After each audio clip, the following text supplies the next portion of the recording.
Hello, আসসালামু আলাইকুম। কেমন আছেন সবাই? এই ভিডিওটা রোজার মধ্যেকার একদিন সেহরির সময়। তো ভিডিওটা শেয়ার করার মূল উদ্দেশ্য হচ্ছে যে সেই রাতে যে ভয়ঙ্কর ঘটনাটা আমাদের সাথে ঘটতে চলেছিল, সেই কথাটাই আপনাদের সামনে শেয়ার করতে যাচ্ছি। আর ভিডিওটাও তাই শেয়ার করলাম। তো সেই রাতে আমরা সবাই ভেবেছিলাম যে আমরা কোথাও বাইরে যাব এবং বাইরে সেহরি করব। তো ঠিক সেহরির সময় আমরা সবাই বেরিয়ে পড়লাম। তো একটু ভাবছিলাম যে কোথায় বন্ধ বা কোথায় খোলা পাবো। তো যাই হোক, কপালের ওপরে বিশ্বাস রেখে বেরিয়ে পড়লাম। প্রথমেই আমরা ভেবেছিলাম অতিথিতে যাব, বাট অতিথিতে না গিয়ে আমরা চলে আসলাম আমচত্বর ম্যাকপাই আসার আগেই আমরা বাসা থেকে এখানে ফোন দিয়ে নিয়েছিলাম। তো ফোন দেওয়ার পর আর কি জানতে পারলাম এটা খোলা আছে এবং এখানে খাবার আছে। তো আমরা সবাই মিলে এখানেই চলে আসলাম, আর অতিথিতে গেলাম না। তো এখানে আসার পর আমরা যাই হোক ভেতরে গেলাম সবাই। ভেতরে যাওয়ার পর তাদের সাথে কথা বলে জানতে পারলাম যে কোনো খাবার নাই।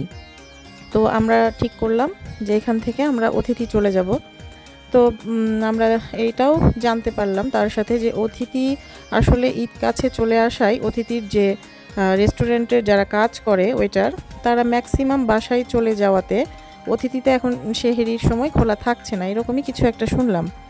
তো আমরা আর কি করব, এখানেই আমরা ভাবলাম যে দেখি কি পাওয়া যায়। তাদের সাথে কথা বলার পর তারা জানালো যে শুধু ভাত আর মাংস ছাড়া আর কিছুই নাই।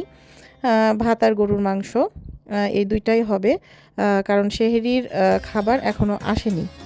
আর আমরা যদি ওইখান থেকে ফিরে আসি তো আমাদের আসতে অনেক সময় লাগবে, আর ওইখানে যেতে তো অবশ্যই সময় লেগেছে। তো কি করব, বাসায় এসে আবার সেহরি খাওয়ার সাথে সাথে তো আসলে মানুষের আরও অনেক কাজ থাকে আজানের আগে, যেগুলো সেরে ফেলতে হয় আর কি। তো সেই টাইমটা আমরা কাভার করতে পারবো না।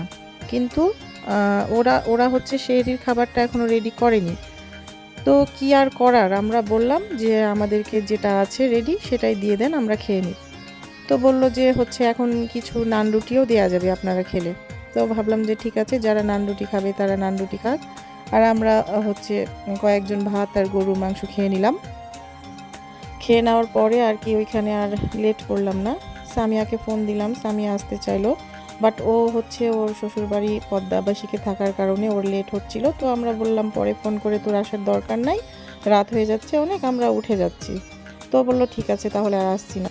তো আমরা যে যার খাবার শেষ করে আর কি সেখান থেকে বেরিয়ে পড়লাম। বের হয়ে দেখলাম অনেক ফাঁকা, একটা অটো নাই। তো আমাদেরকে বেশ কিছুক্ষণ দাঁড়াতে হয়েছে ওখানে। যাই হোক, পরে একটা অটো পেয়ে আমরা ওখান থেকে রওনা দিলাম।